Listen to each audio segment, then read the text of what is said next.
Have you ever wondered why, despite all your efforts in chanting, meditating, or attending spiritual retreats, your temper still flares up the same way it used to?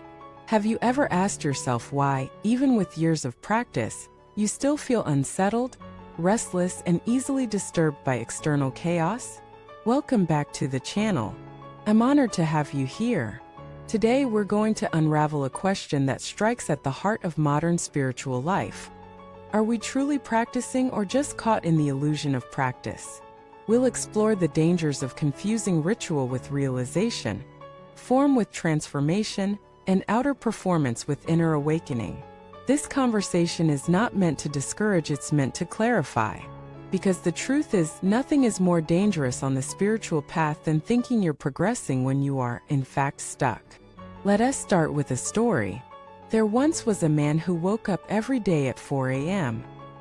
He lit incense, bowed 300 times, recited sutras, meditated for hours, and lived a strictly disciplined life. People praised his dedication. His social media was filled with photos of altars, prayers, and quotes from sacred texts. But his wife, quietly suffering, once confided to a monk, "He looks holy at the temple, but at home, he shouts when the soup is too salty. He criticizes our son for not meditating. He holds grudges. He punishes with silence." The monk, hearing this, said, "He is not practicing. He is performing." This distinction is critical. Real practice transforms the way you show up in everyday life. Softens you. It expands your heart. It sharpens your awareness. If your practice is only visible in silence, rituals, and ceremonies, but disappears in traffic, in conflict, or in family conversations, then it's not yet rooted. So why do so many fall into this trap? Because form is easier than formlessness. It's easier to follow a set of steps than to turn inward and look at our shadows. It's easier to chant than to change. It's easier to build a schedule than to break down the ego. But the essence of spiritual practice isn't about appearances. It's about transformation. The Buddha said, "If you do not tame your mind, no amount of rituals will liberate you." This is not a rejection of rituals, but a reminder of their purpose. They are tools, not trophies. Real practice is humbling. It challenges your pride. It softens your arrogance. It makes you more human, not more holy. Now let us dig deeper. One of the signs that someone is stuck in performative spirituality is that their practice becomes a way to judge others. They say things like, "I've been meditating for 10 years. I follow this lineage, not that one. I chant this many mantras a day." They use spiritual language to separate themselves to feel superior. But if your practice makes you feel better than others, it is not practice. It is spiritual ego. And spiritual ego is more dangerous than ordinary ego. Why? Because it wears the mask of humility while quietly feeding on comparison. Another sign is defensiveness.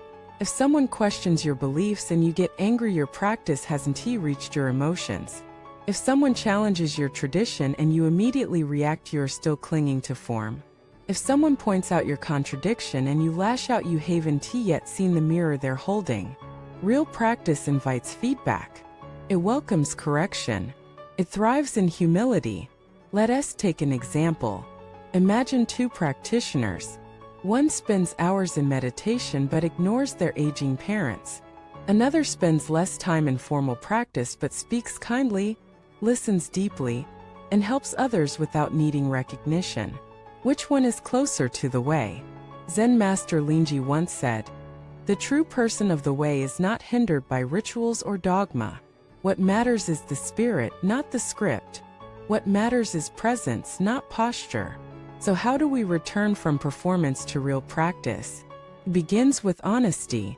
Ask yourself, why am I doing this ritual? What am I avoiding? Where in my life am I still reactive, judgmental, or closed? These questions are not easy.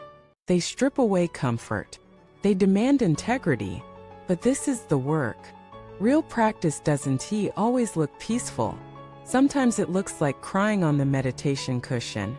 Sometimes it looks like apologizing after an argument. Sometimes it looks like not attending a retreat. but staying home to care for your sick child. Real practice is not glamorous. It's real. It's brushing your teeth mindfully. It's folding laundry with gratitude. It's saying thank you to someone who disappointed you. It's catching yourself before you gossip and choosing silence. It's seeing your jealousy and not feeding it. It's watching your anger rise and breathing instead of striking.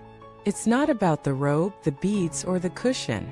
It's about how you live when no one is watching. And yes, rituals can be beautiful. They anchor us. They remind us. They connect us to lineage.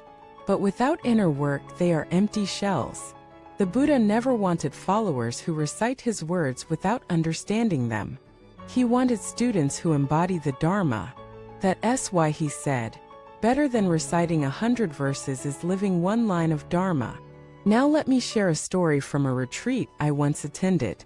There was a man who never missed a session. He sat upright, eyes closed, breath steady.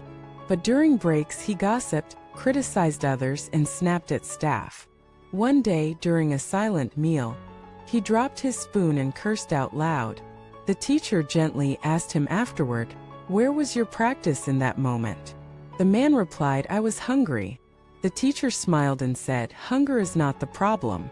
The reaction is." This teaching changed something in me.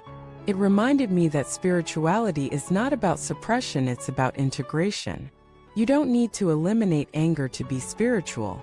You need to see it, name it, and choose not to act from it. You don't need to eliminate desire.